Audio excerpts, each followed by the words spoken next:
berlambang jadi guru.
Dan hadirin sekalian, demikianlah tadi karya mahasiswa UNP dengan judul Tari Gadir dan Tonggua, dan karya Prof. Dr. Indra Yuda dan Bu Helinda Mansur dengan judul Tari Meminta. Kita berikan tepukan sekali lagi. Nobody in Singapore, I dare say, the ladies can outshine him. And every old lady, the rich old ladies, love coming to watch him, and they will give him bouquets and bouquets of flowers for his beauty. For his beauty, not for his acting. Yes. And he was so lucky, royalty fell in love with him. Royalty took him as a dancing partner. So he's one of those who left the talent of impersonators. So lucky to get a proposal from people from the royal family. Now, in Melaka, the wayang peranakan was fully done in Baba Malay language, because the community there speaks perfect Baba Patois. Yeah. In Penang, they do have Baba wayang shows, yeah, but they speak fully in Hokkien. So there's a difference between Melaka and Penang. Whereas in Singapore, they used to use the Peranakan language plus English and a little bit of Hokkien here and there.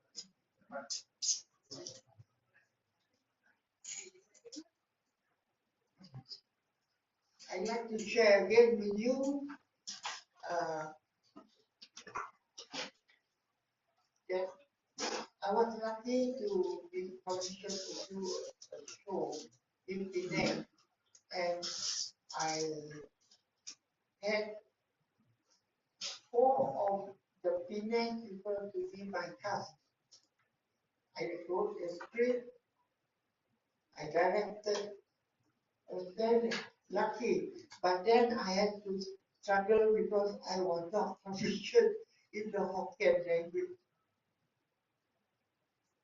That was the very first time that they had to bear with me with Baba Patois from Singapore.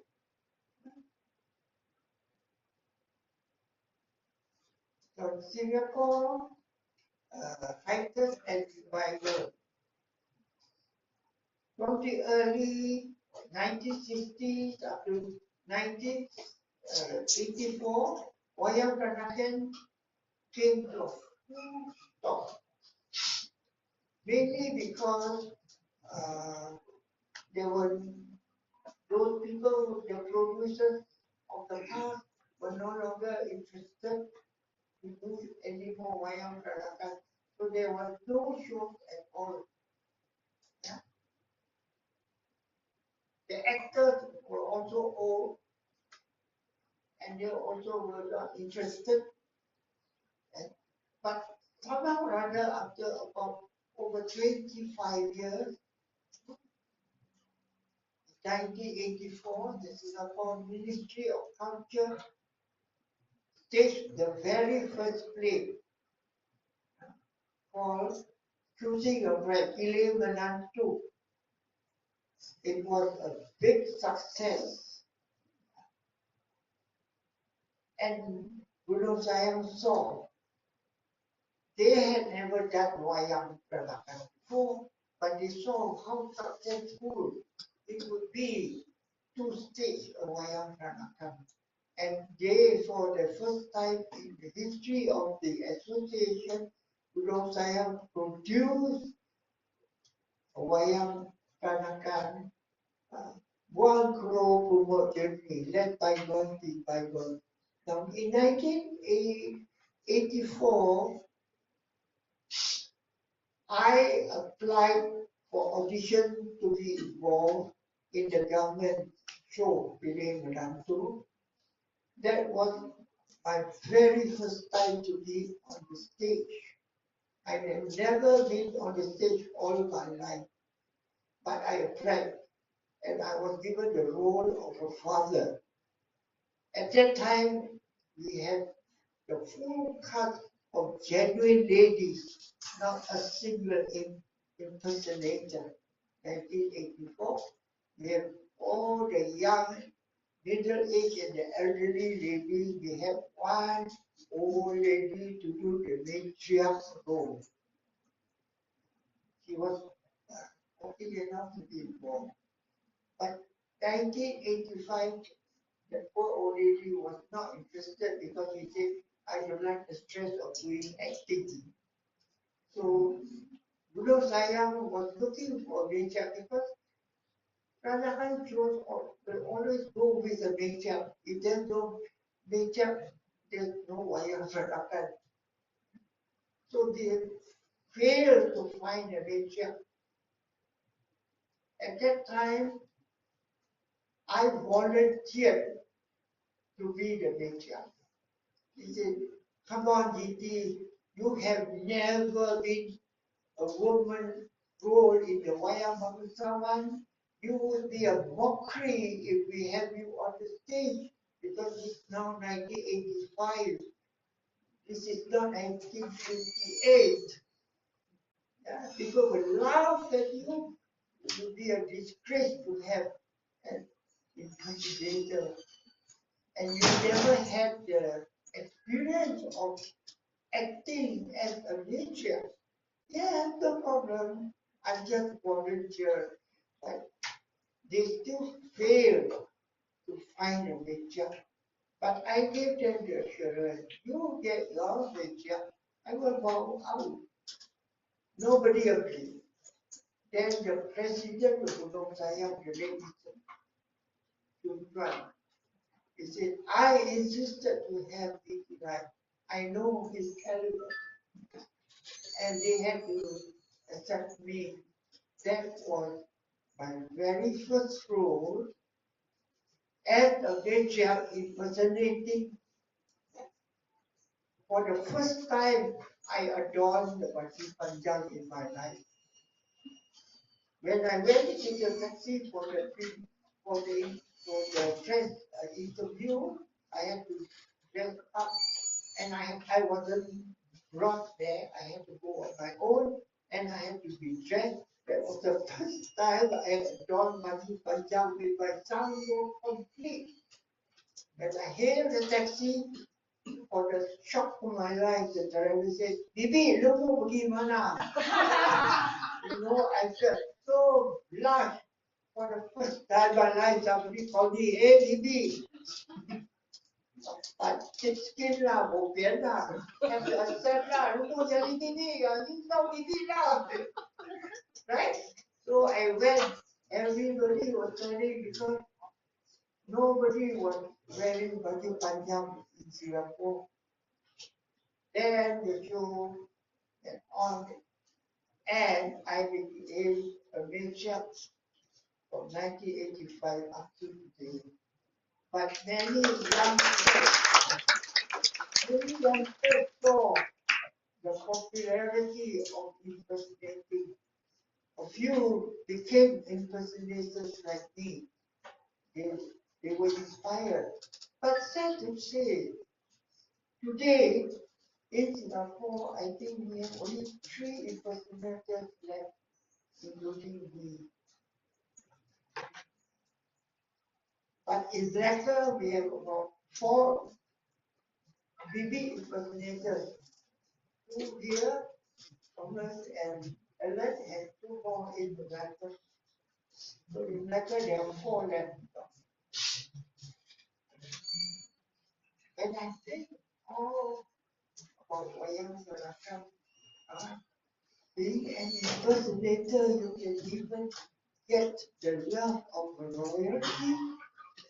I think that's marvelous, yeah? But why? Kitty Lai, 43 years old, yeah. tak laku. I control myself.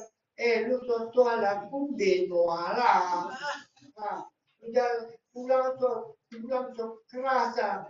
Rebus tahun tu tak lempuk lagi. Yeah, but never mind. I'm still available. I'm still single. If you got any kind soul who really appreciate what I'm doing and wants to be a bencher by your side, then you can call me. So I hope you enjoy this show. Thank you. So sorry, my age, boleh nampak lah. Tapi kalau atas panggung tak payah tengok skrip kan. Dikir, I don't need to use script on the stage. More often than not, I prefer to do without script. Because in those days, from 1920, wayang peranakan itu up to 1950, 58, no script was used by the actors, but they were only briefed about the storyline. And then they come, the actors about themselves, some are so enthusiastic, they keep on talking about the writer is a lot of this. So this is wayang peranakan history. Thank you.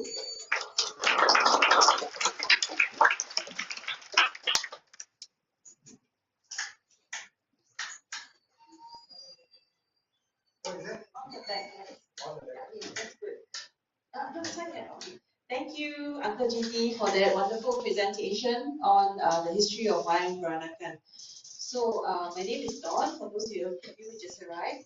So, I am going to now give you a short history of female impersonators in wayang peranakan. The reason why we decided to include this in today's presentation is because it has become a very iconic role and a must-have in wayang peranakan. As Uncle GT mentioned before, women have been acting for many decades now. In the past, it was because women were banned from the stage. In many cultures, it was taboo for women to act, and that's why they had men play women's roles. But in wayang peranakan, it has actually become an art to be a female impersonator. So that's a little bit about myself.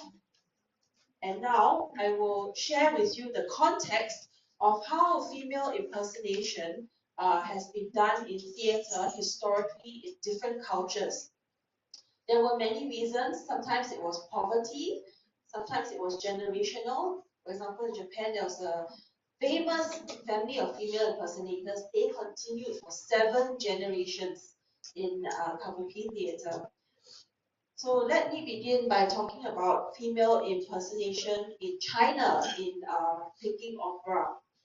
So female impersonation has been documented as far back as the Han Dynasty in court performances. Men will actually play female roles. And then during the Qing Dynasty, women were banned from stage. It was not considered proper anymore for women to sing or perform. So that is when the male started to play female roles, and these were called nantan. They were special actors who were trained to perform female roles in classical tales. Now, there were many different stories about how they came to this, but the most common one was that boys from poor families were sold into slavery because their families could not afford to feed them, and opera troupes would buy them and then train them to play the female roles for practical reasons, because they were very young, their bodies were supple and they were small in size, so they could look more feminine. Okay, they were trained sometimes very harshly to mimic female gestures and gait, and some became really very famous. So the most famous female impersonator in Chinese opera is a man called Mei Lanfang. And he had global fame. He performed in China, but he also was so famous in Japan, America, and Russia. Another famous female impersonator was Xun Huisheng, and his life inspired the film Farewell, My Concubine, which some of you may know. So this was Mei Lan Fang. He was born in 1894, and unlike the many boys who were sold into slavery, his father and grandfather were already involved in painting opera, so it was generational. Now, when he came into the opera, he decided that he wanted to play female roles, and he did it so well that even today he is considered the queen of making opera. So he played many famous heroines, some tragic and some very heroic. And during the height of his popularity, it was said in China, if you want a wife, find one that is like Mei Lan Fang. So he was so convincing, everyone thought of him as a woman. However, off stage, he had a family. He married a fellow female opera singer, and they had 9 children, but unfortunately only 4 survived. And he was also quite a patriot. So when the Japanese first entered China and at the start of the war, it was said that the Japanese general was a fan of his, and he told Mei Lan Fang, if you decide to perform for us, for our troops, we will spare you and your family. We will give you a military rank and you will live comfortably. But he refused. So for the duration of the war, he was imprisoned. Okay, and after the war, when the Communist Party started to take power in China, they also recognized his talent, and he was given a high rank in the party. So overall, Mei Lan Fang had a very successful career as a female impersonator in painting opera. Now we'll look at his contemporary, another famous person called Xun Huisheng. So you see on the left a photograph of young boys, and look at their feet.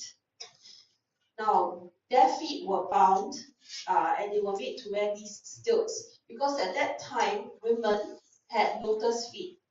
So to make these boys as feminine as possible from a young age, you can see these boys are no more than 7 or 8 years old. They bound their feet and they had to wear stilts. So they were trained to act like females and take on the roles.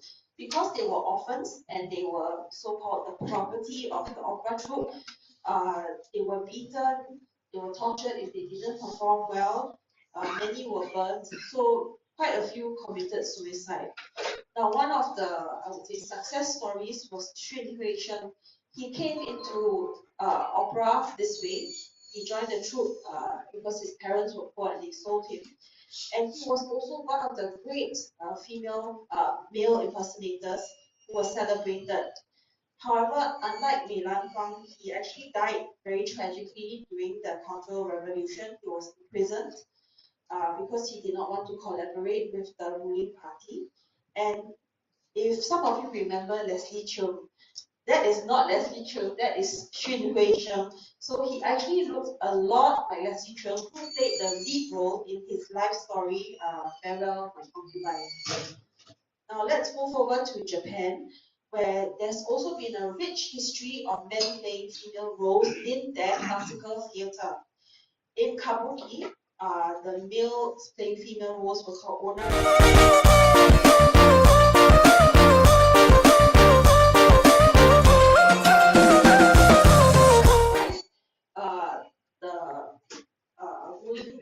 Family of Japan banned females from stage, and that's how the Onagata became very popular.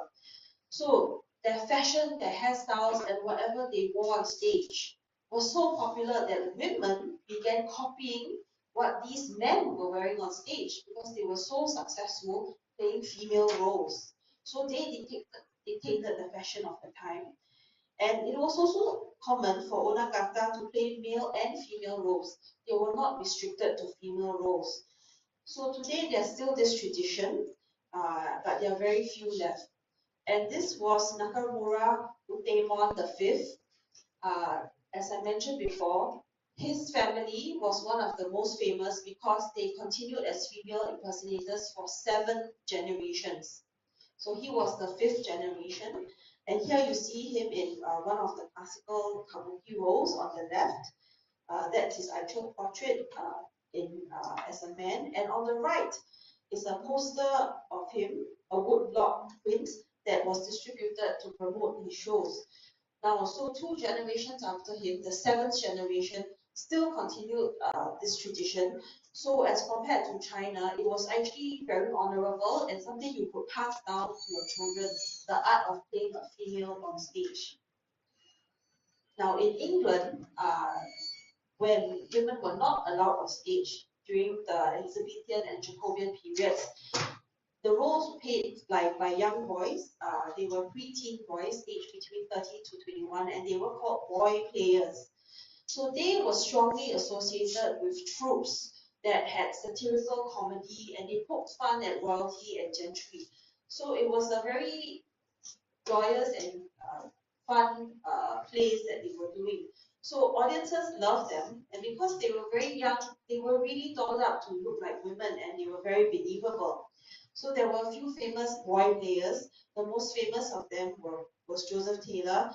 He died in 1653, and he had acted in all Shakespeare's plays as a female. And the last prominent boy player was this fellow called Edward Kynaston. And he was supposed to be so good that on and off stage, people sought him out and believed him to be a woman. So given, after I've given you that context in historical theatre in the world, let's move on to Singapore, and we see how the art form has developed. So in the early days, as Uncle GT said, Peranakan groups, especially musical groups, were already exclusively male. Many of them were from affluent backgrounds, or they followed the British tradition of minstrel groups. In their free time, they learned instruments or they acted, and they put up skits and concerts mainly to raise funds for charity. Most of them were not paid. It was a hobby. It was also improper for women to appear on stage as in other cultures, and that's why female impersonators came about. So as Uncle Giti said, the Gunung Sayang Association was an all-male club. They did not allow women in until 1980. Now, if we look at this photograph, you can see clearly some of them are dressed as women, although not very pretty. So this was a group of minstrels called the Gaelic minstrels from the 1930s. Now, I shall now tell you about some of the most famous female impersonators in Singapore. And of course, the one who's still considered the most beautiful was William Tan Wee Lam. He was born in 1928, and his grandfather, Tan Kiong Sing, was from Malacca, related to Sir Tan Ching Lock. So his father came down to Singapore to work as a clerk in the Malayan Tribune, a newspaper, and his mother was a Singapore-born nyonya. So William was born in Geylang in Singapore, and he had 4 brothers and 1 sister. He attended Geylang English School, but he rarely spoke English at home. He recalls in an oral interview with the Singapore National Archives that most of the time they only spoke Baba Malay at home, and it was only to his father that he spoke English. How he got into wayang peranakan was that he was working as a dispenser in ESS dispensary, which is like a pharmacy in those days. And his boss, Dr. Essel Tan, wanted to raise funds for the St. John's Ambulance Brigade, because at that time fire was very common, a common cause of people losing their homes. They were wooden and atap houses. So the St. John's Ambulance Brigade wanted to help these people, and Dr. Essel Tan persuaded William to start to act for this reason. William recalls again in an oral interview, he was very reluctant. He had no acting experience, and he was not interested. But once he went into the role, he became a star overnight, mainly because of his beauty, as Uncle GT said, not his acting. He could sing Dotang Sayang very, very well, and that also helped him on stage. So in 2015, the Peranakan Museum in Singapore remembered him as one of the 50 great Peranakans. And William was actually trained by Baba GT's father, Baba Gui Peng Kui, to sing Pantun, Dotang Sayang and Pantun Beras in Singapore. So let's look at some scenes from his early plays, Tidak Berdosa, And if you look at the first photo on the top, you can see William, he's second from left. And in the center was Mr. Ong Guan Bok, the female impersonator that Baba GT said was so good. He had trained as a ballet dancer in London. So William is also below in the kabaya, and you can see how elegant and slim he looks. So as a female impersonator, he was active in the 1950s. He appeared in those plays mentioned there. Once the play started to die down, he also stopped acting completely. And by the 1980s, when Wayang Peranakan was revived, he did not want to act anymore. He continued singing Dondang Sayang until his death, and as Uncle GT said, his performances were so moving, he was so beautiful that Royal became his personal patron. So he had a good life because of his art. Next, let's look at someone also important as a female impersonator, Frances Hogan. Frances had a Eurasian father and a Singapore Nonia mother. He was born in a very, very poor family, and he mentions again in an oral interview from the archives that they were so poor they had no house. A famous doctor, Dr. Charles Pagla, who lived in Siglap in the east coast of Singapore, gave them a little house. But he said in his interview, when it rained outside, it rained in my house. So they were really struggling to get by, and he shared that he remembered having to go down the hill every morning with his sister to pull water and carry back up to their house. They had no running water or electricity. So because, as with many young Eurasians and Peranakans, he had a good command of English, so he got a job also in a dispensary later, where his father works a bawang dispensary. And in interviews, he mentioned that he was very, very close to his maternal grandmother, and she taught him to sing Dondang Sayang. And he loved watching her. He said the most shocking thing was that his grandmother could remove her hair and put back her hair every day. So probably what he saw, which you will see later, is the sanggul. Now, because when they were young, many babies had to tie their hair so tightly. By 40, they had no more hair. So they had something like this, a wig, which they could just attach to the little bit of hair they had on their head, and that's why he saw her take on and off her hair every day. Now, from a young age, he was very curious about cross-dressing. Now, the photo on the left is something he did himself. He loved to take studio photos, and one day he took a black pen and colored a dress on himself to see how he would look like. Again, he had no acting background, but because his school friend's father was the famous Baba Xiao Pek Sui, who was also a theatre producer and female impersonator, he said, we need to raise funds for charity, come you act for me. So that's how Frances Hogan got into acting. Now, his very first role was as a bride in Nasib Anak Tiri in 1958. And this was staged by one of the early companies, Hiburan Bintang Baru. So as Baba GT mentioned earlier, many of these early Peranakan troops were formed just for one or two plays. They did not continue for many years like the theatre companies of today. Their main aim was to raise funds for charity. So the next play, Kehidupan Si Buta, Francis was also asked to write the script and co-direct. It was about a blind girl who had to be married off. He shares in an interview that it was so tiring for him because he had to cry from the start to the end of the play. And coming into the theatre world with no background, and from a very impoverished family, what impressed him the most, he said, was the jewelry. Okay, because in those days they used real diamonds, real gold, and tied the sarongs very tightly. Everything was real. In fact, there was a very, very famous Samke mistress of ceremonies for the weddings, like a Mak Andam. She had all the jewels and costumes, and she lent them to these performers for the play. So what they wore were real. So he was very impressed by the amount of jewelry he got to wear. And was very admired for how slim he was. So until the early 50s, 60s, Francis continued to perform in Wayang Peranakan, but just like William, once the wayangs died down, he also stopped acting. Okay, and once Dr. Essel Tan passed away, there were no more wayangs because no one wanted to fund them or produce them in Singapore.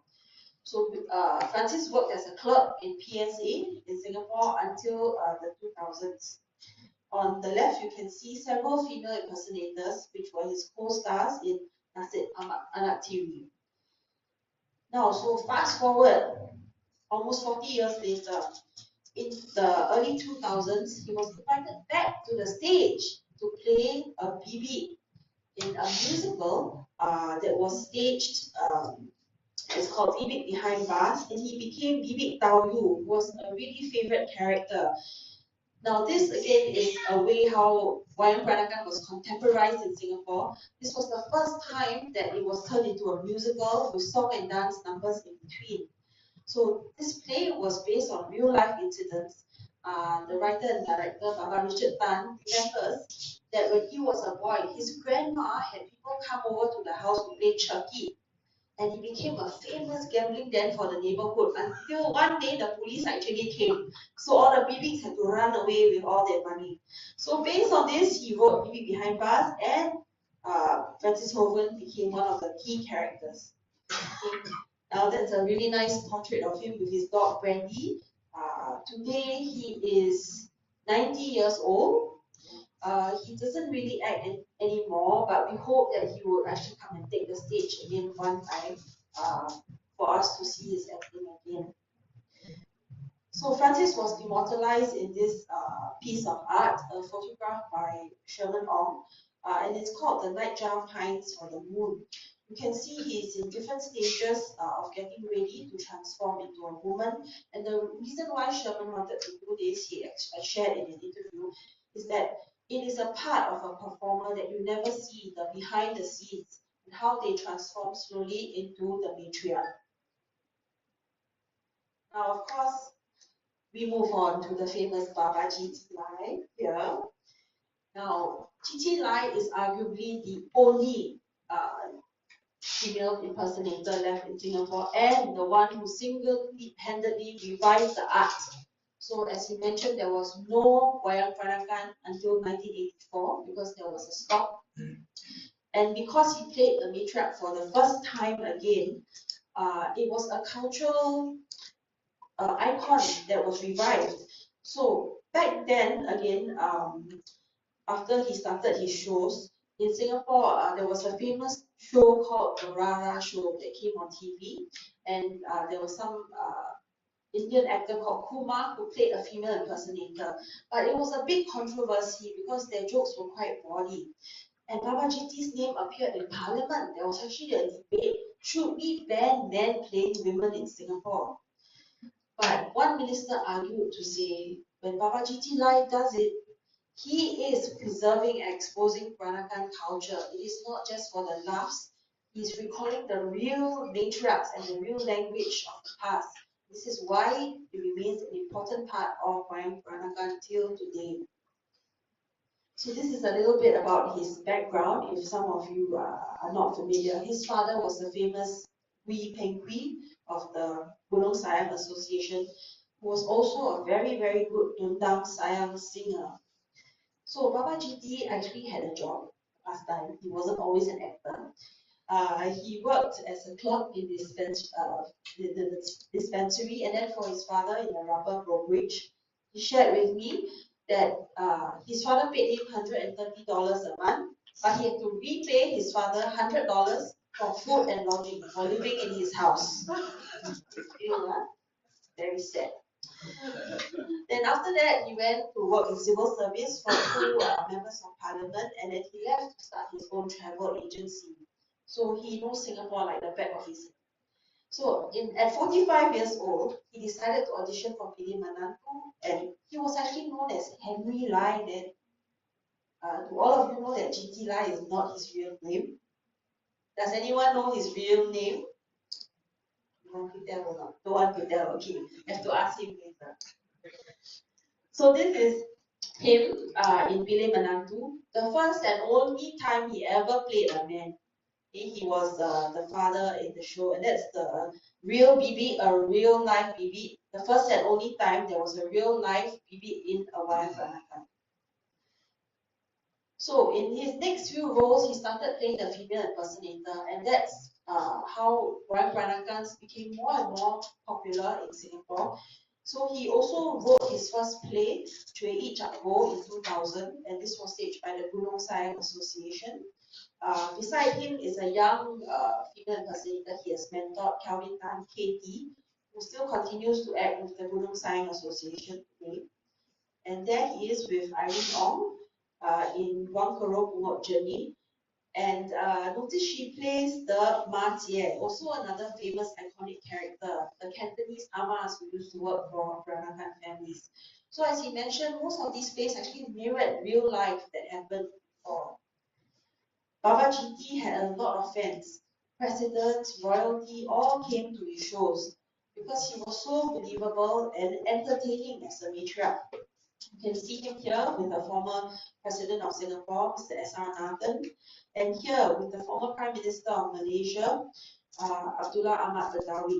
Baba GT worked with his wife, Datuk Sri and Don Mahmud, because she had a wonderful collection of pabayas which were on display here in KL for I think four months or so. And he worked as a docent to her exhibition to explain to the public the history of the kabaya. So this is a little bit about how he has progressed. He does not only act in plays, but he actually writes, directs plays. He composes original songs and pantuns for the music, and he also has served as a cultural advisor for many institutions, including museums in several countries. Now, in 2020, the National Heritage Board of Singapore recognized him as a steward of intangible cultural heritage. And this is a really lovely and wonderful quote by John Teo, who was then the general manager of the Peranakan Museum. He is really a repository of the times that have gone by. We cannot see such matriarchs anymore today. Baba GT continues to share his culture with young people. Here he's seen talking about ancestral worship practices at the NUS Baba House, which is the National University of Singapore, Baba House in Singapore. It is a heritage home from the 1900s that has been restored. And here he explains to them what of some of the practices that went on in the Sembahyang Abu. So we move on to the last two female performers. I'm going to talk about the female impersonators. Some of you may know Ivan Heng from Singapore. He's not exactly a wayang peranakan performer. In fact, he's only played one role as a Nyonya woman, which is Emily of Emerald Hill. And he has played this role 110 shows all over the world. In fact, interestingly, the first time he performed, Emily was here in KL. He was directed by Christian Jit right here in 1999. And all of you will know this person, Baba Kenny Chan from Malacca. He's arguably the famous female impersonator in Malaysia because he had a TV series called Baba Nonya, which went for 10 years, 509 episodes, very impressive. And here he is with his creative partner, Baba Chi Wood Xiang. They were so entertaining that people from all walks of life loved their shows, and many of you may have grown up watching his show. So sadly, both of them have passed on. So thank you so much for listening. We will now go on to the entertainment segment of our show.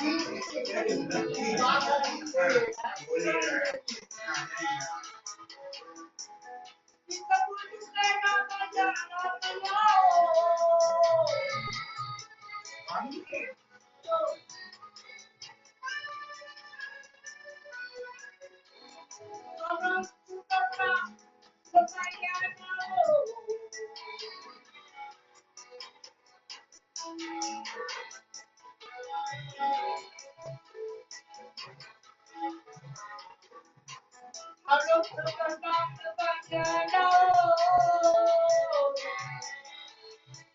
Ada tak ada boleh?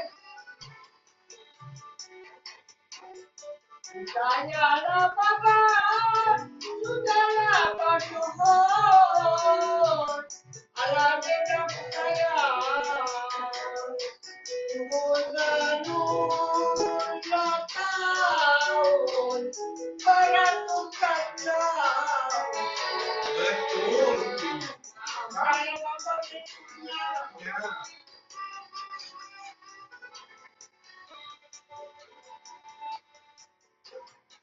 Dayalah Bapa, dayalah bersyukur dan sayang, dalam turun penurun ratusan tahun. Jadi mama ni.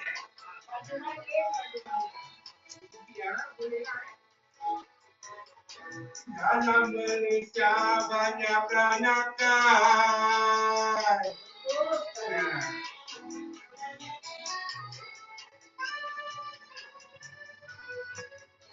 Makanan juga sudah terbilang.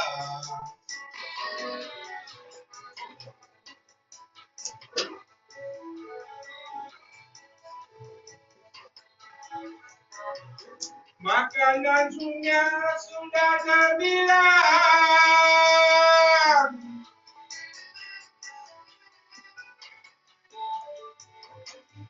Haji yang baik kita turunkan.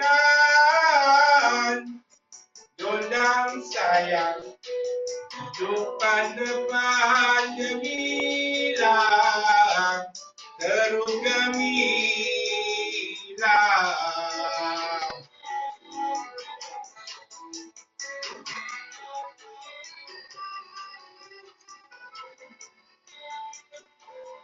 Haji yang baik kita turunkan. Dondang sayang, hidupan baik gemilang. Terus gemilang. Betul tak? Mesti boleh lah. Apa lah ni kawan? Banyak.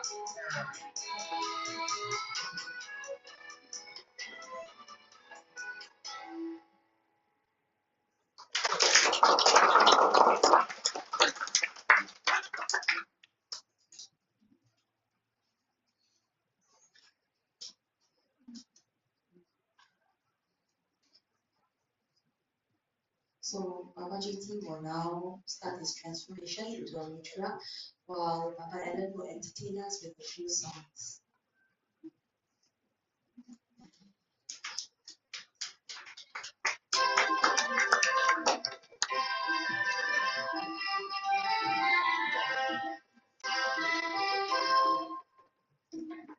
Dari Melaka ke Pulau Pinang, ada budaya tetapi sayang. Di atas sepadan, mahkota hidungnya, sang dunia takkan hilang. Aduhai nyonya elok rupanya, rambut hitam bersanggur rapi. Giginya cucuk rambut dan permata, cantik sekali menawan hati.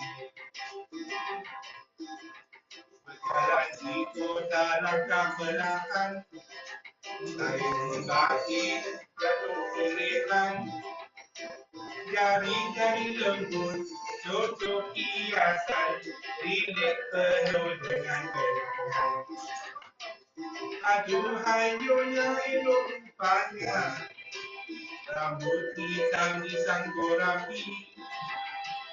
Giginya cocok sanggup dan permata, cantik sekali menarik hati.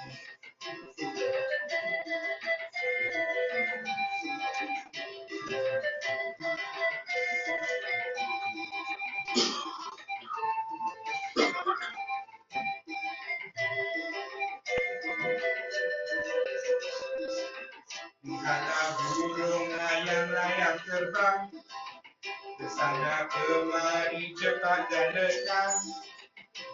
Ada sang gulingkan, sang tiga batang, ada sang buntut belakang. Aduhai nyonya Inu rupanya, rambut hitam pisang gorapi.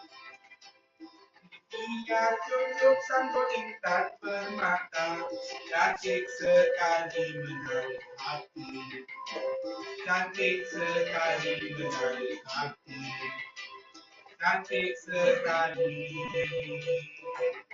menarik hati. Hey,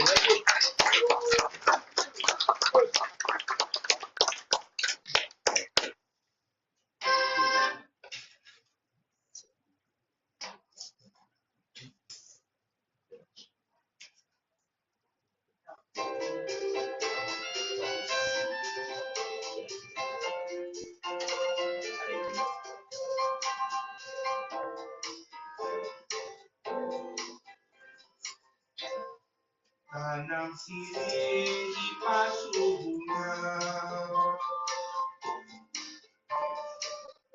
sirih dipetik oleh si nyonya.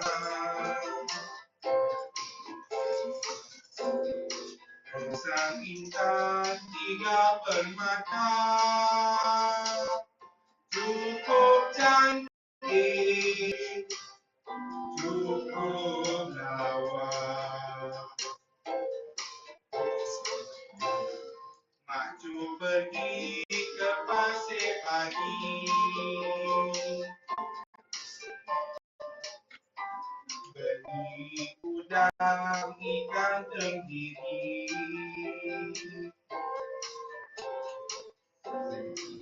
Sang emem memang dicari di patin nyonya, cantik sekali.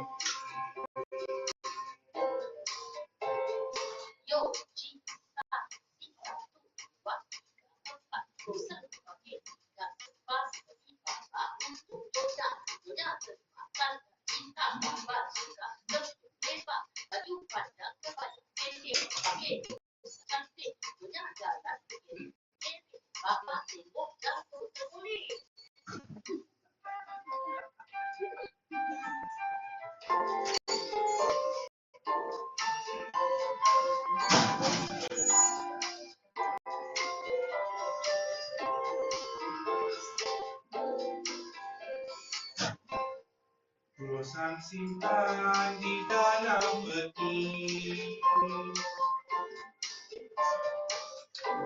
peti dibuat si kayu jati.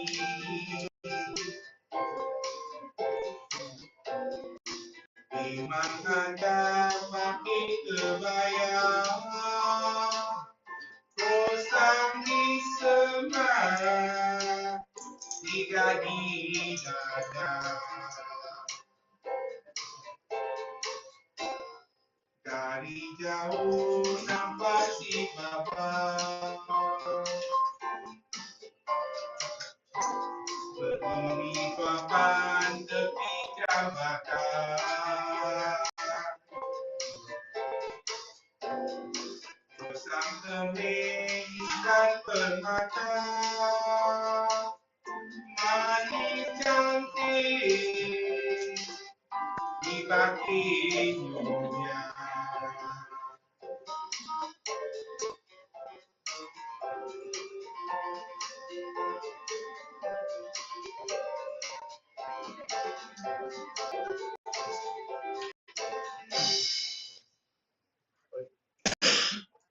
Thank you so much, Alan. So the reason why we decided to do this in front of you is to show you that in the real theatre, this would have been where the extra turn comes on. In the past, like Baba GT is doing now, they had to wear real sarong, real krosang, real everything. So to give the cast time to change, performers would come out in a choir and sing songs to entertain the audience. This was called the extra turn. Now, what you have seen today is really something no one has seen, is how a performer transforms or changes in between acts. The transition, right, when we started working in professional way, we had to negotiate with the actors from the ethnic groups. They can't use the authentic clothes and the authentic way. So it fast change, right? So you have to do Velcro, you have to do, sarong that's already pre-sewn. Yeah. So at first it was very difficult because the transition, the purists don't like it. They would want to wear the and the cross. So we had to tell them, you are bringing the diamonds, you have to take care of it because security, right? We can't keep it in the theater. You have to bring it home every day. So we had a transition from all the authentic wear to costume wear and costume jewelry. Yeah. So that's one of contemporization of the warrior to present day cultural productions. Just to add on to what Alvin has said, if you caught the last time that Ivan Hay played Emily, he also wanted to show this transformation of stage. But famously, he had all his close-up sewn onto the top of his kebaya, and underneath it was Velcro.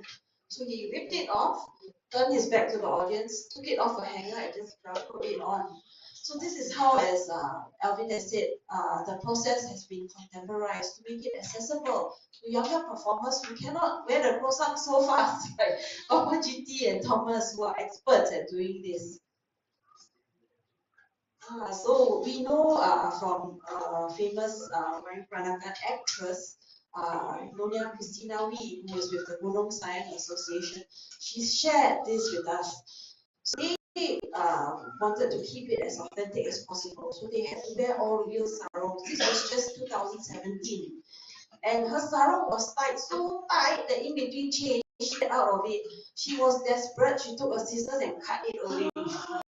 So her husband was so mad because that was one of the stage sarongs they had kept in their family for years.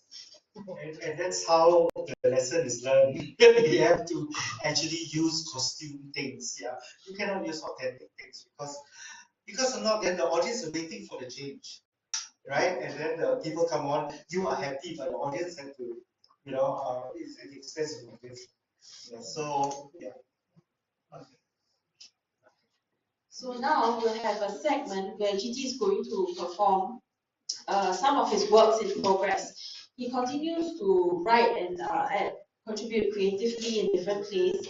And this is a play that I'm writing with him called The Last Word, and it's a scene called Angka Menyangka, where it's related from a real life experience that he had, hearing someone scold her relative for something she thought was unforgivable.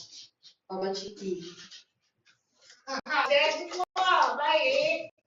Baru dah wahid daripada Kuala orang tahu. Yang tak ada, nama saya ni Cuma. Ia ni nama Cuma. Kalau kau tahu, apa sejak saya boleh dapat nama Cuma, bila saya kecil-kecil, saya main gua amal, main maintenance grandmother, selalu dukung saya. Alah cuba, saya cuba, saya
hari mula ada cancan sampai dia anak cancan berjadi ke dia. Nah, mama jangan baca. Adik cancan gua ada. Kami kan dia sama adik cancan gua. Gua apa dia orang ni cincai. Ajalah apa lu kata lah. Boleh lah.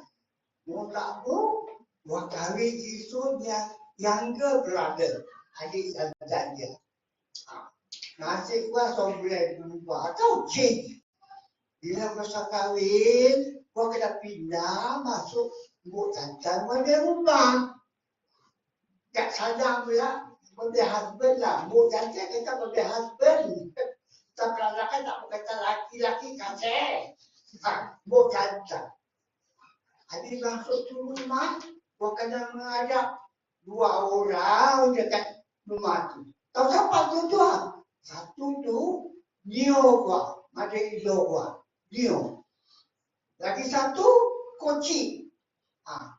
Berapa ambil jajan yang younger sister. Ini dua kata dia old fashion, dia garang, dia kewat. Boleh ampun jatuh pakai tuan. Terrible these two. Women gua kena jumpa tau. Apa gua buat? Tak lama pula. Ampun jatuh di sofa pula pindah. Masuk rumah gua lagi sama dia. Biasa masuk lagi lah teruption. Apa kata teruption? Teruk sekali.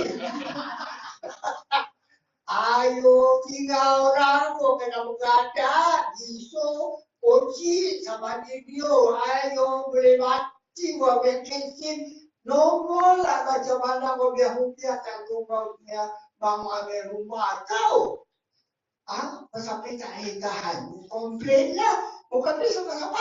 Abang-abang dia mau jajan lah.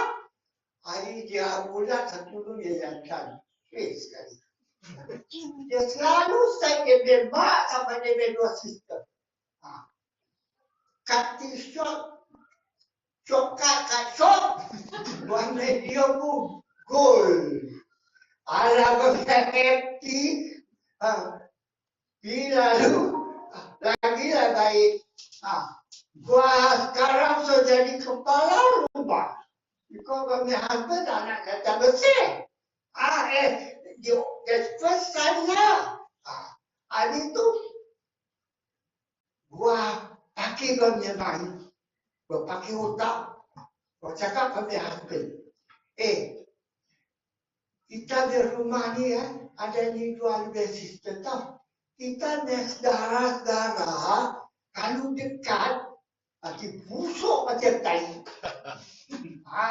Kalau darah-darah jauh sikit lah, rendah lah, don't suplot, nanti wangi macam bunga. Suruh dia suruh pindah boleh. Dia fikir betul juga darah tak boleh suplot, nanti ada banyak problem. Ada paksa di luar tu boleh. Mau tak mau, jitu, berkursi, kena get out of the house. Ayo, wangi kamsia gitu. Tapi, gua dendam, gua keras kakak lagi, belum habis lagi. Baru lu tahu ada sok pergi. Gitu, aku aja happy lah sama punya husband, sama punya anak semua lah. Kita satu real family, no outsider semua. Hanya outsider tu smoke cigar. Sekali one day, gua dapat kabar, gua punya second son, ada jalan sama satu perempuan Kristian. Wanita tak suka Kristian. Habis itu, gua lihat, siapa? Budak perempuan Kristian ni memang sama Yusuf pun very close. Kawan si baik lagi. Ini mesti dia punya hantu kasih kenakan anak ni dia kawan sama anak gua. Ini mesti dia punya hantu. Gua punya darah naik, tak boleh kasih dia cat. Kau mesti mobil mati sama dia. Kau panggil cat, kau lihat cat, kau mau pergi rumah dia. Kat dia cat tu, gua terfikir balik tau. Gua ni lagi kecil 1 bulan. Disuruh gua saudara sama gua. Dia kawinkan gua sama adik kita. Kalau mau katakan, dia tak macam kita memang. Betul tak? So macam kita memang ada lagi 1 month dia dukung. Tapi masa marah, peluri lah tu semua. Dia dapat sampai rumah dia, tak kasih cantik. Turun siap-siap depan pintu rumah dia, teriak dia sekuat-kuat suara gua. Itu makan! Lu keluar dari dalam! Bila kau tengok muka dia, lu kata dia kulit, dia tati-tati tau, dia tak jalan cepat. Dia pakai dia kulit. Bila kau tengok muka dia, lu kata kau punya high blood pressure naik. Lu kalau ambil tu apa, pressure monitor ya. Lu kalau ambil kau punya pressure, kau rasa monitor tu meletup. Ya! Bila dia kulit kata, Tuan Bakar! Lu sudah tahu gua lagi dulu kala, gua tak suka sekali jadi Kristian. Apa pasal lu kasih kenal anak gua sama lu dia kawan, dia anak tu yang buat Kristian tu. Bukan gua. Gua tak katakan anak lu sama suka korang semua. Tak mau mengaku memang kalau lu bukan tak tahu. Pencuri kalau mau mengaku, rumah pasok semua penuh. Lu sudah makan gini biar tuan lu sudah tahu lagi dulu kala.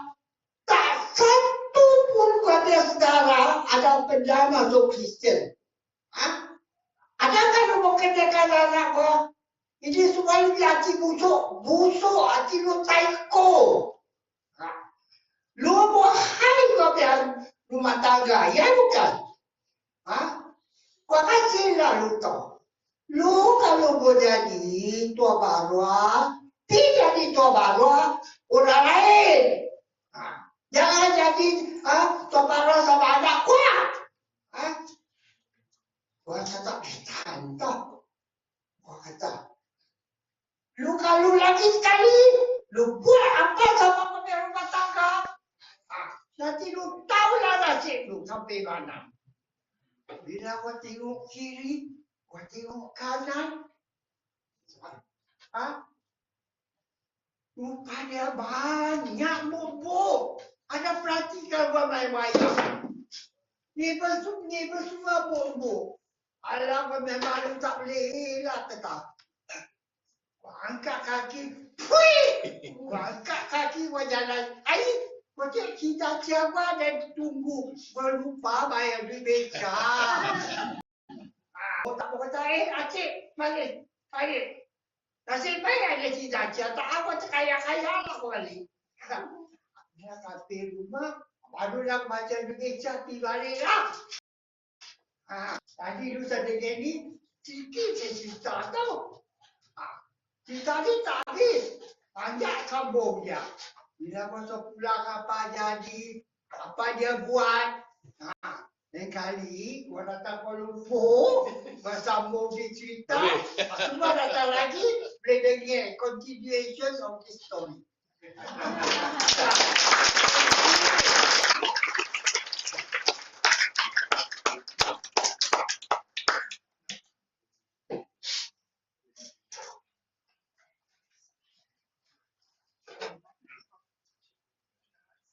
Okay, so now we're going to have another song by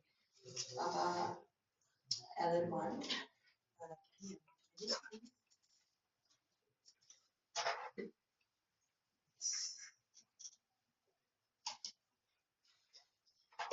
Okay, so we've come to the part of the workshop where we invite members of the audience to come and participate. You also can transform into the matriarch. So can I have some volunteers, please, to come up and transform into the matriarch? We have all the baju for you. So anyone want to try? Man or woman also can come. Give it a shot. Come.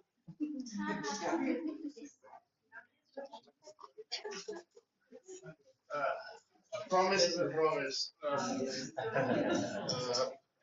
So while you're all transforming, yeah, I will tell you a little bit about how we documented this for GT Live. So in 2023, we shot this series of photographs at the NUS Mata House, showing how he actually changes into the costume of matriarch. If you notice just now, did you see that his croissant was pinned at the side? Some of you noticed that his croissant was actually pinned at the side. Now you may be wondering why. So most of us, like myself today, we pin it at the front. But there was a very practical reason. So the Peranakan ladies who were getting old, they couldn't see anymore. They couldn't find the way to pin. So they said, just let's pin it at the side. And that is done for the croissant rante that he wore previously, like what I'm wearing with 3 chains attached. That is only worn with the kebaya. Now he's wearing the baju panjang with different croissants that have no chains. So there are 3 big croissants and there are no chains attached, and these are always pinned at the front. Okay. So now those volunteers who would love to transform, please come to the front. Ladies, don't be shy also. Okay. So I'll show you in this animation while everyone is changing how he actually transforms into a matriarch.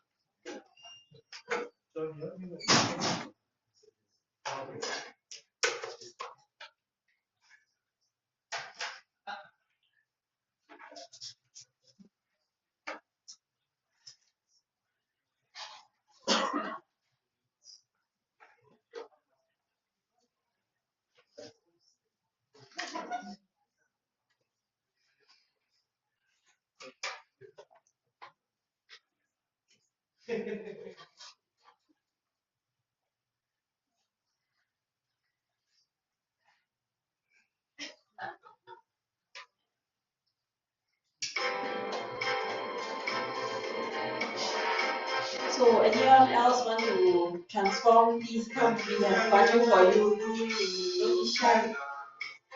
Pakaian semua nyonya-nyonya Disemat terus hingga Nampak cantik Hingga dan tuang Bila nyonya pakai baju panjang Jalan seminggu berlingkar Sisisanku bentuk berangkat Kaki pandang semakin tak kuat Kaki sayang sekali Baju panjang Sudah jarang lagi Dapat dipandang Baju panjang baju nyonya kita Dari hati bapak-bapak Sungguh sudah jauh di mata Tentu kita tak dapat terlupa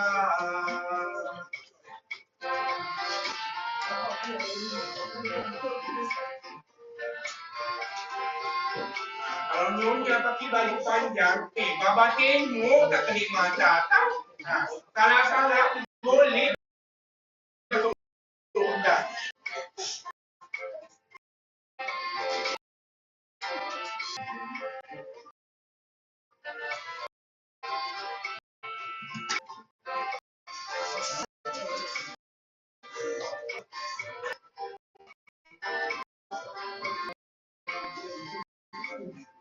Tapi saya ini baju sudah jarang lagi dapat dipandang. Baju panjang baju nyonya kita dari hati bapak-bapak. Mata kita tak lupa sudah di mata tentu kita tak dapat terlupa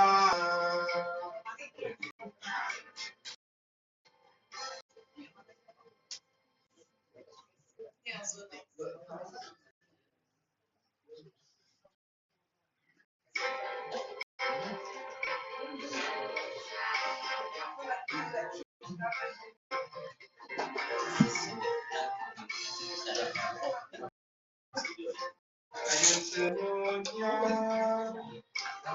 semuanya nampak nanti di mana. Bila nyonya pakai baju panjang dalam berliga, isi sanggup bentuk langkah, makin semakin tak puas. Tapi sayang sekali baju panjang sudah dapat dipandang. Gadukan yang bajunya tiba dari hati bapak-bapak. Sungguh suka jauh di mata, tentu kita tak dapat terlupa.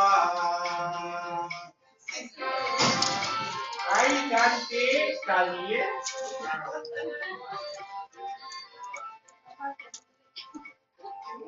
Ada mesin, ada ikan.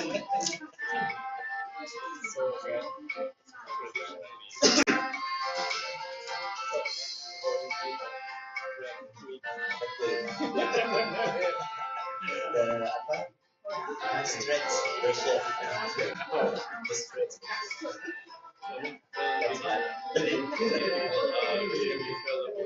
Tapi sayang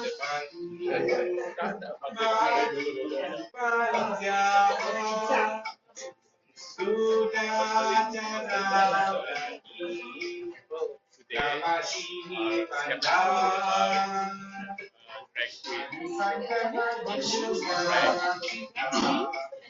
Dari hati bapak-bapak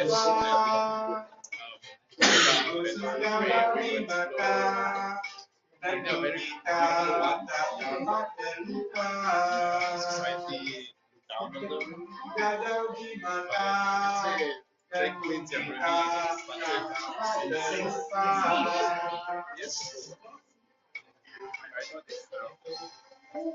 Drag queen, very pretty.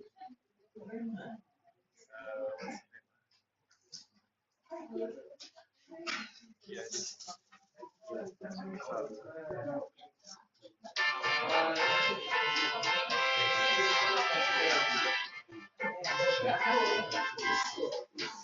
Garusan cilik benang, manik kecil berwarna terang, merah biru hijau dan kuning, dihantar jauh daripada dulu.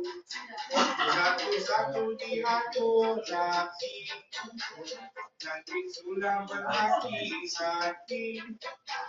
Seni warisan banyunya itu dari Uganda. Kasus manis, tidak dikira sungguh cantik. Berselingkuh hati tertarik.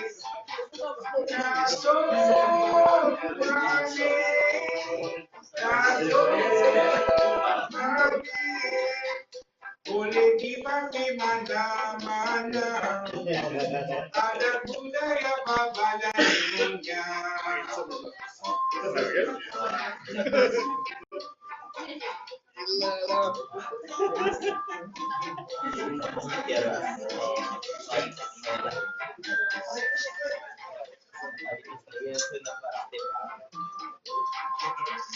Dapat kait dunia terlepas.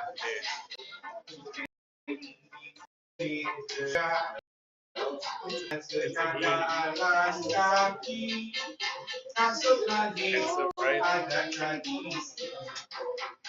Dari tangan tengah ke kanan, yang bersabit teliti kerja. Nasib manis bermula, syukur kaki penuh warna. Nasib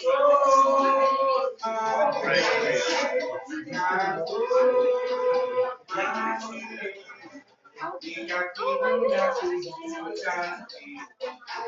Berseri buat hati tertarik. Kasut manis, kasut manis, boleh hati mana-mana. Ada budaya pada dunia.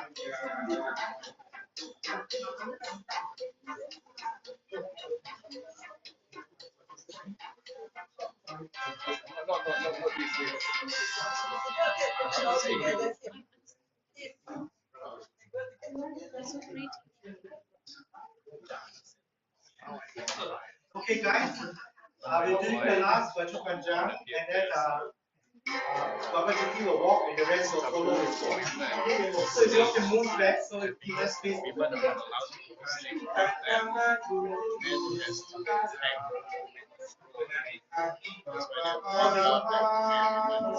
Okay, let's see who's the best matriarch. You all vote, huh? Which one is the most?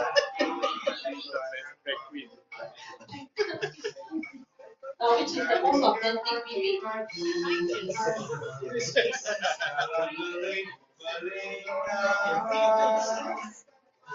Satu bentuk langkah, makin panjang, semakin tak kuat. Tapi sayang kali, panjang sudah dalam lagi, dapat dipandang. Baju panjang bajunya kita, menarik hati bawa-bawa. Sungguh sudah jadi mata, tentu kita tak dapat terlupa. Hai Taci, cantik.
puncak